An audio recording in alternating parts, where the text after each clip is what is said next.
Jesus entered the synagogue. Who can tell me what kind of place is the synagogue?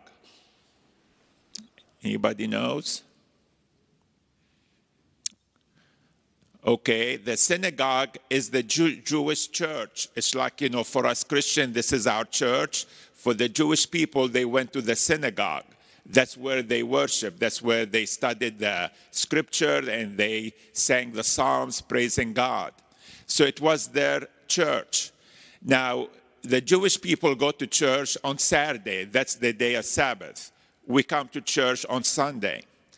And one of the 10 commandments was that people should not do work on the Sabbath day because that day is special for the Lord.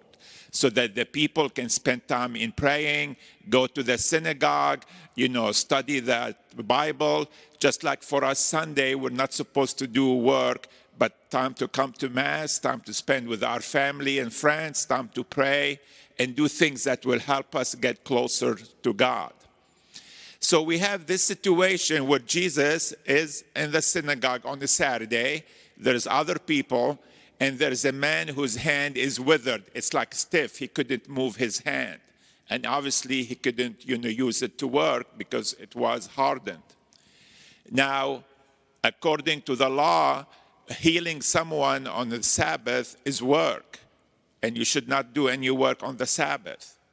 So the Pharisees, those people who really stuck by the law and followed the law, were watching Jesus to see what's he going to do.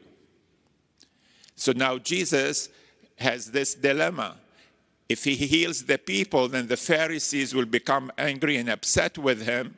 As we heard, they then left the synagogue and began to think how they can get rid of Jesus. Or he can heal the person because he felt compassion for him. Now, what did Jesus do?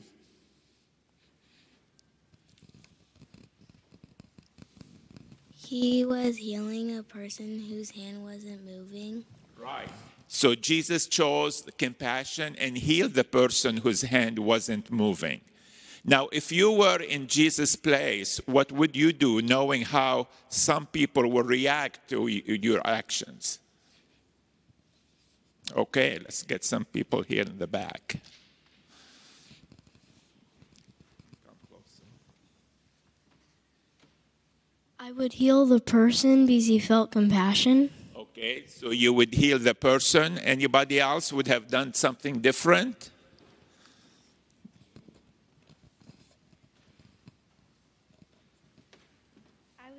I would do the same thing because he probably wants to do stuff with the hand. Okay, you'll do the same thing? I would probably do the same thing too.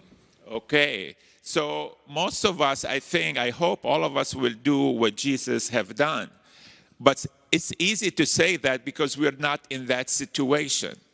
But sometimes we're in situations similar to that situation where, for example, we know the right thing to do, but we know that other people may not like our actions if we show compassion or kindness to someone else. And Jesus today is trying to tell us we should do the right thing, irrespective of other people feel about our actions. For example, you can have maybe a kid in your class that other kids make fun of or they don't like, so they don't allow that child to join in their games, to play with them, be on their teams. What would you do? Would you just remain quiet and ignore the situation because you don't want your other friends or classmates make fun of you too, or start to kind of keep you out? Or you invite that kid to be on your team and play with them?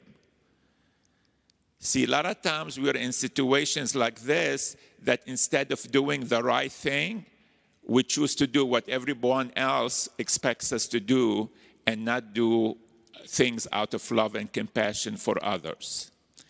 Jesus knew what they were thinking, but even knowing that they might want to start thinking about killing him, that did not stop him to heal the person with the withered hand. We need to trust in God and do the right thing, even sometimes that might mean that others will start liking us. It's not the popular thing to do, or there'll be consequences of our actions. We need to be like Jesus, bold and courageous in living our faith.